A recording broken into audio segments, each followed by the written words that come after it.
Coffee with ലൂക്കിൽ Kerala രാഷ്ട്രീയത്തിൽ ഒരുപക്ഷെ ലോകത്തെമ്പാടും കാണുന്ന അല്ലെങ്കിൽ പ്രവാസികളായിട്ടുള്ള ലോകകേരള സഭാംഗങ്ങളെ അതല്ലെങ്കിൽ അമേരിക്ക മറ്റ് എല്ലാ രാജ്യങ്ങളും 184 രാജ്യങ്ങളിലാണ് ലോകകേരള സഭയുടെ സാന്നിധ്യമുള്ളത്, മലയാളികളുള്ളത്. ഇവിടെ ജോസ് കെ മാണി MP എന്ന് പറയുന്ന ചെറുപ്പക്കാരനായ ദീർഘവീക്ഷണമുള്ള, ഞാൻ എപ്പോഴും പറയും വിഷൻ ഈസ് സ്പെസിഫിക് കോൾ ഒരു direction it has been received from role models എന്നാണ്. അദ്ദേഹത്തിൻ്റെ റോൾ മോഡൽ ഞാൻ ചിന്തിക്കുക അദ്ദേഹത്തിൻ്റെ പിതാവായിരിക്കാം. മഹാരഥനായ രാഷ്ട്രീയക്കാരൻ എന്നതിനേക്കാളുപരി മനുഷ്യരെ സ്നേഹിച്ചിരുന്ന ഒരു വലിയ മനുഷ്യനായിരുന്നു കെ മാണി സാർ. അദ്ദേഹത്തിൻ്റെ പോർക്കളത്തിൽ നിന്ന് എല്ലാം ഉരുത്തിരിഞ്ഞ് വന്ന ഏറ്റവും നല്ല, അല്ലെങ്കിൽ അടുത്ത തലമുറയെ എക്വിപ്പ് ചെയ്യുവാൻ, അവർ എഡിഫൈ ചെയ്യാൻ, എൻകറേജ് ചെയ്യാൻ വേണ്ടി എന്തുമായി തീരുമാനമെടുത്ത ഒരു നേതാവാണ് ജോസ് കെ മാണി MP. അദ്ദേഹം പറയുകയല്ല, അത് പ്രാക്ടിക്കലി ഇംപ്ലിമെൻ്റ് ചെയ്യുക. അതാണ് ഈ കഴിഞ്ഞ നാളുകളിൽ നാം കണ്ടുകൊണ്ടിരിക്കുന്നത്. അത് മാത്രമല്ല, അദ്ദേഹം പ്രദാനം ചെയ്യുന്ന കേരള കോൺഗ്രസ് M എന്ന പാർട്ടി 6 വർഷം കൊണ്ട് എല്ലാ മേഖലയിലും അവരുടേതായ സാന്നിധ്യം തെളിയിച്ചു. ഇന്ന് സംസ്ഥാന രാഷ്ട്രീയത്തിൽ അവർ നിർണായകമായി മാറി.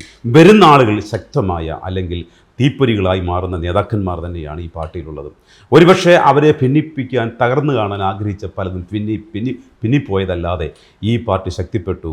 രാഷ്ട്രീയത്തിൽ അവരുടെ സ്ഥാനം ഉറപ്പിച്ചു. കർഷകർക്ക് പ്രതീക്ഷയായി, സഭകൾക്ക് പ്രതീക്ഷയായി, സാധാരണ കുടുംബങ്ങളിലെ കുഞ്ഞുങ്ങൾക്ക് വലിയ പ്രതീക്ഷയായി കേരള കോൺഗ്രസ് എമ്മും ജോസ് കെ മാണി MPയും അദ്ദേഹത്തോട് പറ്റിയും. സർ, ഒരു കാര്യം ചോദിക്കട്ടെ, അങ്ങ് ഈ വളരെ കുറച്ചേ ഇപ്പം സംസാരിക്കത്തുള്ളൂ. ആരെന്ത് പറഞ്ഞാലും ഞാൻ ഒത്തിരി സംസാരിച്ചു അല്ല ആരെന്ത് പറഞ്ഞാലും അങ്ങൊന്ന് ചിരിച്ച് ആട്ടെ ഒന്നും പറയാറില്ല. അപ്പോൾ ഈ ഇത്ര ഒരു ശാന്തത ഈ വലിയ കൊടുങ്കാറ്റിൻ്റെ ഇടയിലും ഇതെങ്ങനെ ഈ ശാന്തത കൈവരിക്കുന്നുള്ളതാണ്? വല്ല യോഗയോ എന്തെങ്കിലും പ്രത്യേക വല്ല അതിന് വല്ല നിർദ്ദേശിക്കട്ടുണ്ടോ? അതിനുള്ള സമയം കിട്ടുന്നില്ല. പണ്ട് പറയും ഇങ്ങനെ പറഞ്ഞ യോഗ ചെയ്ത് ശ്വാസം പിടിച്ച് ശ്വാസം പതുക്കെ വിട്ടെന്നൊക്കെ പറയുമ്പോൾ ശ്വാസം പിടിക്കാൻ പോലും സമയം കിട്ടുന്നില്ല. അപ്പോൾ അത് കാരണം എന്ന് വെച്ചാൽ പൊളിറ്റിക്കൽ ലൈഫിൽ ഇപ്പോൾ രാവിലെ തൊട്ട് ആൾക്കാർ വരും. രാവിലെ നമ്മളൊരു 6:45 ആൾക്കാർ വന്ന് വിളിക്കുമ്പോൾ ഒരു 7:30 8 മണി 8:15 വരെ ആൾക്കാരൊക്കെ വന്നു. പിന്നെ പത്രം വായിച്ച് കുളിച്ച് റെഡിയായി ഒരു 9:15 വന്ന് വീണ്ടും ആൾക്കാരെ കണ്ട് നമ്മൾ പോകുന്നു. അത് സ്ഥിരമായിട്ട് ഇങ്ങനെ വരുമ്പോൾ നമുക്ക് വൈകിട്ട് രാത്രി വളരെ ലേറ്റായി. നിങ്ങളെപ്പോലെ ഒരു ഇൻ്റർവ്യൂ ചെയ്യാനായിട്ട് ഞാൻ കൃത്യമായി സമയം നമുക്ക് 1 മണിക്കൂറേ ഉള്ളൂ എന്നും പറഞ്ഞ് ഞാൻ കടുംപിടുത്തം പിടിച്ചിട്ടാണ് ഇവിടെ ഇരിക്കുന്നത്. അടുത്ത പ്രോഗ്രാം ഇതാ പോകുന്നു. ഞാനത് ഇടയ്ക്കിടയ്ക്ക് വാച്ച് ചെയ്യാൻ നോക്കുന്നത് പോലും. അപ്പോൾ അതൊരു അത് ഈ പറഞ്ഞ പൊളിറ്റിക്കൽ ഇങ്ങനെയാണ്. പക്ഷേ ഒരു ചോദ്യം ഇടയ്ക്ക്, മാണി സാർ ഉയർത്തിപ്പിടിച്ച് വലിയ ലെഗസിയുണ്ട്. ആ ലെഗസിയിൽ ഏറ്റവും പ്രയോറിറ്റി കൊടുക്കുന്ന, നമ്മൾ പറയും പ്രയോറിറ്റി ബാലൻസിങ്, അതിൽ ഏറ്റവും വലിയ പ്രയോറിറ്റി കൊടുക്കുന്ന, അല്ലെങ്കിൽ അങ്ങ് എപ്പോഴും പറയുമ്പോഴും അച്ചാച്ചൻ എന്ന് പറയുമ്പോൾ തന്നെ ആ വാക്കുകൾ തന്നെ അത് അത്ര എന്തുവാ ബന്ധമാണ് മാണി സാറും കുടുംബങ്ങളുമായിട്ട്. എന്ത് ലെഗസിയാണ് അങ്ങ് കീപ്പ് ചെയ്യുന്നത്? അല്ല, ആ ഒരു ബന്ധം, കുടുംബവുമായിട്ടുള്ളൊരു ബന്ധം, ഫാമിലി ലൈഫ് വളരെ ശക്തമായ ഒരു റിലേഷൻ, അല്ലെങ്കിൽ അങ്ങനെ അതൊരു എപ്പോഴും കാത്തു സൂക്ഷിച്ച ആളാണ് അച്ചാച്ചന്. അതിനകത്തൊരു പ്രത്യേകത ചോദിച്ചാൽ അത് സം പീപ്പിൾ ഹാവ് ദാറ്റ്. പക്ഷേ ഞാനിപ്പോൾ അച്ചാച്ചൻ വന്ന് ഇവിടെ 1 മിനിറ്റ് മാത്രമേ എന്നോട് സംസാരിക്കുന്നുള്ളൂ എന്നുണ്ടെങ്കിൽ പോലും ആ റിസീവ് ചെയ്യുന്നയാൾ 1 മണിക്കൂർ ചിലവാക്കിയതുപോലെ ഒരു തോന്നല മനസ്സിലുണ്ടാവുകയാണ്. ആ വിത്തിൻ സെക്കൻഡ്സ് ബൈ ടച്ച് ആയിരിക്കും, ബൈ ലുക്ക് ആയിരിക്കും, ബൈ ടോക്ക് ആയിരിക്കും, ടോട്ടലി ഇൻവോൾവ് ആണ്. ഒന്ന് മനസ്സിലാക്കാം. അത് ചില ആളുകൾക്ക് ചില പ്രത്യേകതയുണ്ട്. അതുകൊണ്ട് തന്നെ ഒരു കുടുംബജീവിതത്തിൽ ഇപ്പോൾ തിരിച്ചു വരുമ്പോൾ ഞങ്ങൾ തൊട്ട് ഇരിക്കുമ്പോൾ ഞങ്ങൾ ഇരിക്കുന്ന ചിലപ്പോൾ 5 മിനിറ്റ് അല്ല 10 മിനിറ്റ് ആയിരിക്കും. തിരിച്ച് വന്നു ഭക്ഷണം കഴിക്കുമ്പോൾ ജോമോനെ എന്ന് വിളിച്ചു, അല്ലെങ്കിൽ പിള്ളേരെ വിളിച്ചു എന്ന് 5 മിനിറ്റ് 10 മിനിറ്റ് മതി ആ റിലേഷൻ സിമെൻ്റ് ചെയ്യാനായിട്ട്. മനസ്സിലായി? അപ്പനും മകനും അല്ലെങ്കിൽ മക്കളും അമ്മയും ഒക്കെ ആയിട്ട്, അല്ലെ ഭാര്യയും ഭർത്താവുമായിട്ട്. That is very important. I'm still learning.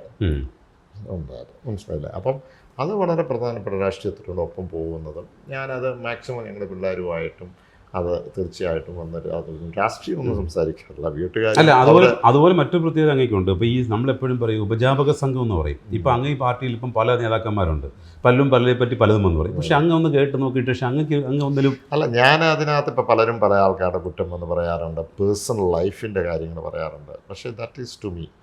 എന്നോട് എന്നെ ഒരു വിശ്വസിച്ചാണല്ലോ എൻ്റെ അടുത്ത് വന്നത്. ഞാൻ അനാവശ്യമായ ആ കാര്യം മറ്റൊരാളോട് പറയാറില്ല. പക്ഷേ അതിൻ്റെ അസസ്മെൻ്റ് എങ്ങനെയുണ്ട് എന്നുള്ളത് ട്രൈ. അതുപോലെ തന്നെ എത്രയോ ആളുകൾ ഇപ്പം നിങ്ങൾ എടുത്തു നോക്കിയാൽ, നിങ്ങൾ എൻ്റെ ഫേസ്ബുക്ക് എടുത്ത് നോക്കിയാൽ, എൻ്റെ ഇൻസ്റ്റാഗ്രാം എടുത്ത് നോക്കിയാൽ, ഈ പേഴ്സണലായിട്ട് പരിഹാസങ്ങളും വ്യക്തിഹത്യയും ചെയ്യുന്നതൊക്കെ നിങ്ങൾക്ക് കാണാൻ കഴിയും. അത് കാണുന്നത് ജെന്യൂൻ അല്ല, ഒന്ന് ഫേക്കായിട്ട്. ഞാൻ കഴിഞ്ഞ ദിവസം ആരാണ്ടരോട് പോകുന്നു വെരിഫൈ ചെയ്യാൻ പറ്റും 338 ഫേക്ക് ID യിൽ നിന്ന് എനിക്കെതിരെ വന്നുകൊണ്ടിരിക്കുന്നു എന്ന് അദ്ദേഹം പറഞ്ഞു. ഞാൻ അമ്പലന്ന് പോയി. എന്താണ് നേരത്തെ ഞാനൊരു അനുശോചനം എഴുതിയിട്ട് കഴിഞ്ഞാൽ പോലും എനിക്കെതിരെ എപ്പോൾ വന്നുകൊണ്ടിരിക്കും. അത് ബോധപൂർവമായ ഒരു ഇപ്പോഴത്തെ രാഷ്ട്രീയമെന്ന് പറയില്ല, രാഷ്ട്രീയത്തിൽ മുന്നേറാൻ പറ്റാത്തത് കൊണ്ടും അസൂയ കൊണ്ടും മറ്റേതെങ്കിലും ഒരാൾക്ക് എന്തെങ്കിലും ആകാൻ പറ്റാത്തതിൻ്റെ വിഷമം കഴിഞ്ഞു. അതെ കഴിഞ്ഞെങ്കിലും പേഴ്സണലായിട്ട് ഇങ്ങനെയുള്ള അങ്ങയുടെ വളർച്ചയും പാർട്ടി വളർച്ച അങ്ങ് ഇവിടെ നിൽക്കുന്നുണ്ട് അറിയുന്നില്ല. അത് പുറമേ ചില ആളുകൾ ഞാനത് ആളുകളുമായിട്ടുള്ള ഇന്ററാക്ട് ചെയ്യുന്നുണ്ട്. ഞാൻ പറയുന്നത് താങ്കൾ ശരിയായിരിക്കും, പക്ഷെ ഞാൻ പറയുന്നത് അങ്ങനെയുള്ളത് ഇപ്പോൾ വരുമ്പോഴും ഞാനിത് ഒന്ന് നോക്കാറുണ്ട്. 2, ദൈവം എനിക്ക് വലിയൊരു ഗിഫ്റ്റ് തന്നിട്ടുണ്ട്. ഇങ്ങനെ ചീത്ത പറയുന്നു വെക്കുന്നു ചിലപ്പോൾ മുഖത്ത് നോക്കി പാര പടന്നു വരും. I will forget. എനിക്കത് ഞാൻ മനസ്സ് വെച്ചുകൊണ്ടിരിക്കുക. ആരും വന്ന് പലപ്പോഴും എന്നോട് ഈ അടുത്ത നാളിൽ എന്നെപ്പറ്റി വളരെ മോശമായിട്ടും മാൻസാറിനെ പറ്റി ഒരു ആക്ഷേപങ്ങൾ വന്ന ഘട്ടത്തിൽ ഏറ്റവും മോശമായിട്ട് ആദ്യമേ പറഞ്ഞ ഒരു കക്ഷിയുണ്ട്. നമ്മൾ കഴിഞ്ഞ ദിവസം ഞാൻ ചുമ്മാ എന്നെ കണ്ടപ്പോൾ ഇങ്ങനെ ഒന്ന് കെട്ടിപ്പിടിച്ച് ചുമ്മാ സംസാരിച്ചപ്പോൾ ഇയാൾ ആരാന്നറിയാമോ എന്ന് എൻ്റെ അടുത്ത കാറേ കയറിയിരുന്നയാൾ. അപ്പോൾ പുള്ളി പറഞ്ഞു ശരി. ഞാൻ പറഞ്ഞാണോ? അതെ ശരി. നമ്മൾ വി ഫോർഗെറ്റ് അബൌട്ട് ഇറ്റ്. അതല്ലാതെ ഇത് മനസ്സിൽ വെച്ചുകൊണ്ട് പോയിട്ട് കാര്യമില്ല. കോഫി വിത്ത് ലൂക്കിന് ഈ ടോക്ക് ഇവിടെ വിരാമം വിടുക. അതെ, without A leadership people will perish. നല്ല ലീഡേഴ്സ് ഇല്ലെങ്കിൽ അണികൾ അകന്നു പോകും, നശിച്ചു പോകും. അപ്പം ഈ കോഫി വിത്ത് ലൂക്കിൽ അങ്ങയുടെ വളരെ വിലപ്പെട്ട സമയവും ഒരു നല്ല അല്ലെങ്കിൽ മാതൃകയാക്കേണ്ട റോൾ മോഡൽ നിലയിൽ അങ്ങയെ കോഫി വിത്ത് ലൂക്കിൽ ലഭിച്ചതിൽ ഒത്തിരി നന്ദിയുണ്ട്. എനിക്കറിയാം അങ്ങ് വലിയൊരു മീറ്റിംഗൊക്കെ പോകേണ്ട സമയത്താണ് ഇത്രയും സമയം അങ്ങ് ചെലവഴിച്ചത്. എല്ലാവിധമായ നന്മകളും ചരിത്രപരമായ മുന്നേറ്റങ്ങളൊക്കെ കേരള കോൺഗ്രസ് എമ്മിനും അങ്ങയുടെ ലീഡർഷിപ്പിനും കഴിയട്ടെ എന്ന് ഞാൻ പ്രത്യേകം പ്രാർത്ഥിക്കുകയും ആശംസിക്കുകയും ചെയ്യുന്നു. Thank you so much.